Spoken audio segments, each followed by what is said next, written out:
Gergovie, tout le monde sait où c'est, mais Alésia. Blois devient le lieu où l'on aime assassiner les gens. Depuis 1946, Cannes fait son festival. Mais 68, ce n'est pas que le quartier latin, c'est aussi Lyon, Bordeaux, Strasbourg. L'histoire de Soissons ne se résume pas à celle d'un vase. Tous les chemins mènent à Reims. Mais la victoire de Charles Martel a-t-elle bien eu lieu à Poitiers ?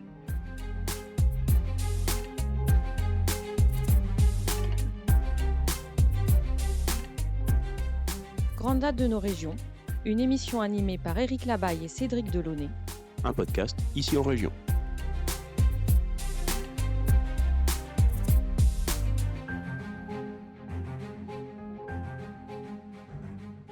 En 903, après avoir de nouveau pillé la basilique de Tours et son quartier, les Vikings attaquent la cité.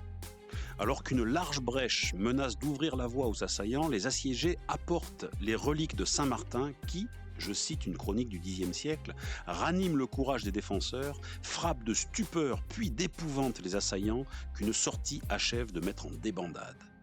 Ce récit miraculeux présente des analogies avec l'invocation des reliques de Saint-Germain par les Parisiens lors du siège de 886, ou l'intervention de l'évêque de Rouen, Anselme, qui aurait éloigné les pillards en brandissant le voile de la Vierge. Entre hagiographie et réalité historique, il y a souvent un hiatus que nous allons essayer de comprendre avec Cédric Delaunay, professeur agrégé d'histoire. Bonjour Cédric Delaunay. Bonjour Éric Labaille. Vous venez d'entendre le récit du siège de Tours par les Vikings en 903 et il a été question de la basilique, de son quartier, de la cité. La ville de Tours n'existe donc pas à l'époque ? Non, la bonne ville de Tours naît en 1356. Qu'est-ce qu'une ville à l'époque médiévale ? C'est un ensemble plus ou moins urbanisé, entouré d'une muraille qui a donc une identité juridique. Or, avant cette date, en fait, Tours n'existe pas en soi. Vous avez d'un côté ce que l'on appelle la cité. Alors la cité, elle est héritée de l'époque médiévale, donc ça nous renvoie à Césarodunum, ville ouverte, romaine, on est au IIe siècle après Jésus-Christ, qui s'est contractée du fait des instabilités politiques, militaires et épidémiques du IVe siècle, sur un petit ensemble de 9 hectares situé aujourd'hui dans le quartier qui se situerait autour de la cathédrale, autour également du cinéma des studios. On est là dans l'est de Tours. Et cette cité romaine s'est tout compte fait configurée autour de la cathédrale et est devenue le cœur de la cité. Et bien sûr arrive un phénomène particulier, c'est l'évêque de Tours qui arrive en 371, celui qui va devenir Saint-Martin, Martin de Tours.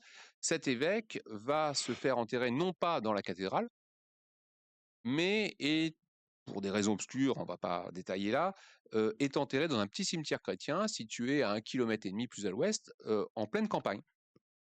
Sauf que sa tombe fait très vite l'objet d'une cérémonie, de pèlerinage de plus en plus lointain, ce qui génère l'installation d'abord d'une petite chapelle, puis d'une basilique, d'abord celle de Perpé, puis en 1014 une basilique et d'un monument beaucoup plus important, qui va drainer des pèlerins venus d'horizons très lointains. Alors ces pèlerins, bien sûr, il faut les nourrir, loger, et donc va naître un bourg qui prend son essor tout particulièrement à partir du 8e, 9e siècle. Et la basilique renferme bon nombre de richesses, d'autant plus que les Mérovingiens, les rois mérovingiens, ont fait de Saint-Martin leur saint patron. Et donc, il y a un trésor qui suscite énormément de convoitises. Donc, il faut imaginer qu'à l'époque dont on parle, là, on est au début du Xe siècle, Tours n'existe pas, il y a 2 villes, une ville non fortifiée autour de la basilique Saint-Martin et la cité. On a vu que les nouveaux venus qui font le siège, qui attaquent Tours, en tout cas le Tours de cette époque-là, sont des Vikings. Qui sont ces gens-là ? Et est-ce que le mot viking était utilisé à l'époque ? Non, ce sont des peuplades venus de ce qui serait pour nous la Scandinavie. Ils ne sont pas inconnus, on les a déjà repérés, hein, ils font des raids en Europe du Nord, mais on a plus affaire aux Frisons, par exemple, la région qui serait aujourd'hui entre la Belgique et les Pays-Bas, qui sont des peuples qui utilisent les moyens maritimes. Alors non pas des dracars, hein, mais la figure de proue, hein, de ces bateaux, c'est les longships, c'est des bateaux qui ont pour caractéristique principale de pouvoir naviguer en haute mer et de remonter les fleuves grâce à des fonds plats.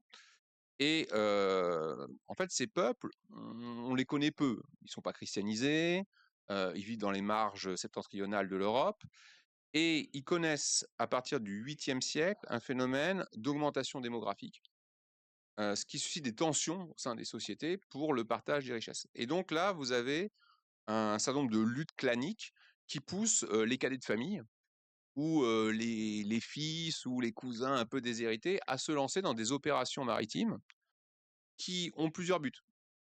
Ça peut être la mise en place de lignes commerciales, ce sont des commerçants, l'exploration de nouveaux territoires. Rappelons que les Vikings, bien avant Christophe Colomb, ont découvert l'Amérique, en passant d'abord par ce qui est pour nous l'Islande, le Groenland, puis ce qu'ils appelaient le Vinland, le Québec. Donc c'est des explorateurs, c'est des commerçants et c'est des pillards, et souvent les trois à la fois. Le but, c'est de ramener au pays natal, au village natal, du butin, de l'argent qui va asseoir votre position sociale, qui va vous rapporter plus que de l'argent réel, du prestige, ce qui va vous permettre de vous imposer à la tête du clan lors de rings, ce qu'on appelait des rings, c'est-à-dire que les chefs étaient des chefs élus. Et c'est assez démocratique en fait. Et celui qui peut être élu, c'est celui effectivement qui a montré qu'il était le plus fort, le plus puissant, un meneur d'hommes, qui au passage, meneur d'hommes qui peut être une femme. Il y avait des femmes vikings, des femmes chefs vikings. Et donc on voit, grâce à, enfin, du fait de l'affaiblissement des Carolingiens, l'empire de Charlemagne marque l'apogée de l'empire. Donc on a la date simple, 800, le couronnement en tant qu'empereur de Charlemagne, mais sous ses petits-enfants, l'empire se divise en trois, et bien sûr ils se battent entre eux, ce qui conduit à une situation d'affaiblissement qui favorise les incursions de peuples extérieurs, que ce soit les Sarrasins au sud, que ce soit les Hongrois à l'est, et nos fameux Vikings qui remontent la Seine, qui remontent la Loire. Mais remonter la Loire, c'est une chose, mais remonter la Loire jusqu'à Tours, c'est loin. Pourquoi Tours spécifiquement? Quel est l'attrait de Tours pour ces pillards venus de loin? Alors c'est sur le chemin, parce qu'on va retrouver jusqu'à Orléans, Sens, enfin ils vont beaucoup plus loin, mais Tours est une cible. Alors c'est une cible parce que il y a cette fameuse basilique Saint-Martin qui recèle un trésor extraordinaire. Alors souvent, on peut penser qu'il est peut-être plus fantasmé que réel, mais il a attiré beaucoup de convoitises. Le raid d'Abdelrahman, par exemple, si on renvoie à 732 Poitiers, est sûrement motivé par le désir d'aller piller la basilique Saint-Martin. Et donc là, il y a la possibilité, grâce à ces dracars, d'avoir en fait aucune résistance et d'aller piller la basilique. Sauf que bien sûr, les moines n'attendent pas tranquillement de se faire piller, donc on assiste à la translation à la fois des reliques et du trésor vers des abbayes périphériques, un peu plus lointaines, dans l'arrière-pays. Mais c'est des mouvements extrêmement longs, problématiques, problèmes de logistique. Et alors attention, ces attaques, elles sont extrêmement courantes tout au long de la deuxième moitié du 9e siècle, 853, 854, 856, 865, 872, 875, d'accord, Ça fait beaucoup, ouais. ça fait beaucoup. Et donc là, on décide quand même de se baser dans la cité, moins loin, et c'est protégé par des remparts. Alors, tout compte fait, les chanoines de Saint-Martin réussissent à obtenir de la part du roi une enclave au sein de la cité. Cette enclave, c'est la collégiale Saint-Martin de la Bazoche, qui est située juste au nord du mur des Vikings. C'est une enclave qui permet à la fois de mettre à l'abri des convoitises des Vikings les reliques et le trésor grâce aux murailles qui entourent la cité.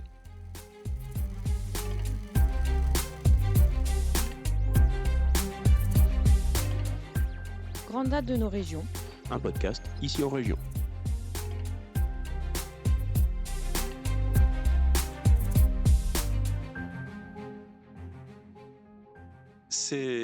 Ces Vikings, ne sont pas chrétiens, vous le dites. Mmh.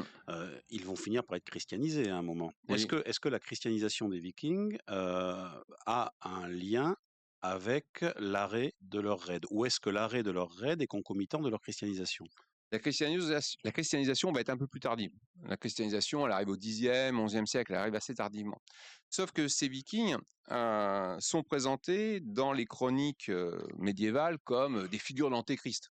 Ils brûlent, ils pillent, ils tuent, etc. Alors, il faut prendre un peu de distance avec ça. Premier élément, l'historien, il est dépendant de sources. Or, les sources écrites, de qui émanent-elles?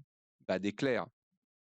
Et ces clercs voient dans ces figures-là l'Antéchrist. Pourquoi? Parce qu'on est dans une période de très forte déstabilisation politique, sans compter les Vikings. Hein. Déjà, la noblesse pille à tour de bras les monastères, les églises.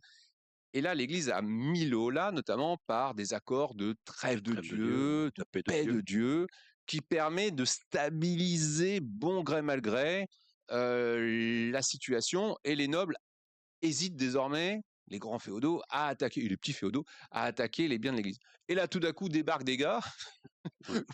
Alors là, la paix de Dieu et la trêve de Dieu n'ont aucun sens. Aucun sens, ils ne sont pas chrétiens, ils sont liés par rien. Et donc, ils vont piller, certes, des fermes, des villages, etc. Mais ils ont très vite compris que là où il y avait des richesses, c'était les églises, c'était les monastères. Et donc, ils vont s'attaquer en priorité aux monastères et aux églises. Deuxième chose que je voudrais dire, c'est qu'il faut un peu nuancer parce que dire le barbare c'est l'autre, c'est un peu oublier les pratiques des Francs, y compris Charlemagne, lorsqu'il s'attaque aux Saxons. Oui, j'avais parlé de la Saxe, c'est pas particulièrement humaniste comme traitement, non? Oui, le pillage systématique de la Saxe ou de la Frise par les guerriers francs n'ont rien à envier au massacre commis par les Vikings. Hein. On massacre, on pille, on tue, on dévaste les lieux religieux de ces peuples hein, qu'on considère comme des barbares. Etc. Et donc, on va couper l'île Minsoun, hein, l'arbre sacré des Saxons, sans que ça pose aucun problème. Et lorsque ces Vikings, justement, lorsqu'ils attaquent Tours en 903, est-ce qu'ils sont nombreux? Quel est le contingent à peu près? Est-ce qu'on a une estimation du contingent viking? Oui, alors là, voilà, il faut y sortir des logiques qui nous voient des armées organisées avec voilà, une invasion. Il n'y a pas d'invasion, c'est des groupes claniques. Parfois, ils attaquent à un bateau ou quelques bateaux. Sur un bateau, vous mettez une cinquantaine d'hommes maximum, et donc on dépasse jamais 400 à 500 hommes ou femmes qui viennent attaquer. Ils ne disposent pas d'armes de siège. C'est pour ça qu'ils s'attaquent au plat pays. Ils s'attaquent au plat pays, ils s'attaquent au monastère, ils s'attaquent à la basilique Saint-Martin parce qu'il n'y a pas de mur. Il n'y a pas de mur sur la basilique Saint-Martin. Jusque-là, ils n'avaient pas attaqué la cité. Hein. Ils n'avaient pas attaqué la cité. La basilique, elle tombe. La cathédrale de Tours, bon, c'est pas grave. On laisse tomber. Et donc, il faut imaginer une force militaire qui tient sur plusieurs éléments. L'effet de surprise, la rapidité de mouvement, la cruauté de leurs actions qui font que leur réputation les précède. La terreur dans la guerre, ça sert à faire que l'autre va se rendre sans même négocier, sans même livrer combat. Et donc, soit il se retire, soit il va livrer un tribut. Il va donner de l'argent en espérant que celui qui vient attaquer va s'en contenter. Et donc cette légèreté des effectifs explique que finalement le miracle de 903 n'est peut-être pas tant un miracle et que les murailles de la cité de Tours ont joué leur rôle. Oui, c'est-à-dire que apprenant que le trésor de Saint-Martin était là, ils ont attaqué avec des moyens sûrement limités. Alors la brèche que l'on voit aujourd'hui dans le mur des Vikings, est-ce que c'était vraiment la brèche qu'ils ont faite ou est-ce qu'elle a été agrandie? On n'en sait rien. Peut-être ont-ils réussi à saper le début de la défense, mais ils ont dû subir des pertes importantes qui a fait que leur situation logistique est devenue assez mauvaise et ils sont devenus fragiles. Sauf que la situation des assiégés ne devait être guère meilleure, peut-être manque de vivres, etc. Et alors le croyant croit, voilà, le miracle, voilà, les reliques de Martin Brandi et les Vikings courant dans tous les sens. Plus sûrement, il y a dû avoir un deal. On n'a pas labré. On n'a pas labré comme les féodaux palabres. Je te donne ça, tu t'en vas. toute façon, les Tourangeaux savaient bien que les Vikings, ils n'allaient pas rester longtemps. Enfin, ils peuvent pas rester longtemps. Ils n'ont aucun moyen logistique, ils n'ont pas de moyen de vivre. Donc, à un moment donné, ils sont obligés de partir. Donc, on vous donne un tribut et vous en allez. Et très vite, ce qu'on s'aperçoit, alors là, à Tours, mais partout sur le parcours des Vikings, c'est que les Vikings ont très vite compris comment ça marchait. Ils se sont totalement inclus dans le jeu féodal, appuyant tel seigneur contre tel autre. C'est-à-dire que les Vikings arrivent, le seigneur local il fait « Oh bah ne m'attaquez pas, par contre j'ai mon voisin, il n'est pas très gentil, il a beaucoup d'argent, alors vous allez le piller, et puis moi je vous en donne un petit peu aussi, et puis ensuite au revoir, on se quitte bons amis. » Et le seigneur qui a été affaibli à côté, bah, je vais lui croquer son domaine. Et donc on voit ces alliances ponctuelles qui se mettent en place, sauf que les Vikings, ils réfléchissent. Ils ont très bien compris le jeu, et ils vont totalement s'inclure dans le système féodal, jusqu'à eux-mêmes devenir des seigneurs féodaux. Après 911, Avec bien sûr, le traité de Saint-Clair-sur-Epte. qui permet Qui- interrogation de l'interrogateur. qui permet l'installation d'un pouvoir viking en Normandie, et les Normands deviennent véritablement des Normands, et la Normandie. Voilà. Et ensuite, on retrouve nos Vikings en Sicile, par exemple, où ils vont conquérir la Sicile pour leur compte, alors se mettre au service du pape lors de la querelle des investitures. On voit un petit peu ce rôle décisif qu'ils ont joué un petit peu partout, en Russie également. Les Varegs. Voilà, les Varegs, et ils vont devenir un peuple stable, qui vont se stabiliser et se fondre en fait dans le décor politique de leur époque. Et donc se christianiser. Et donc, bien sûr, sine qua non, quand on s'intègre, eh bien, il faut s'intégrer à la religion dominante, et donc ils vont se christianiser. Eh bien, merci beaucoup Cédric Delaunay pour ce passionnant retour sur une période trouble et qui stimule l'imagination quand même, celle des invasions, des raids des Vikings, puisque vous avez dit qu'il n'y a pas d'invasion à proprement parler. Je vous rappelle que vous pourrez retrouver cet épisode ainsi que beaucoup d'autres dates de l'histoire de la Touraine dans le livre Grandes dates de Touraine, écrit par Cédric Delaunay aux éditions Ici en Région, et disponible dans toutes les maisons de la presse. Merci beaucoup Cédric et à très bientôt. Merci Eric. Retrouvez tous nos podcasts, livres, articles et vidéos sur notre site internet icienregion.fr.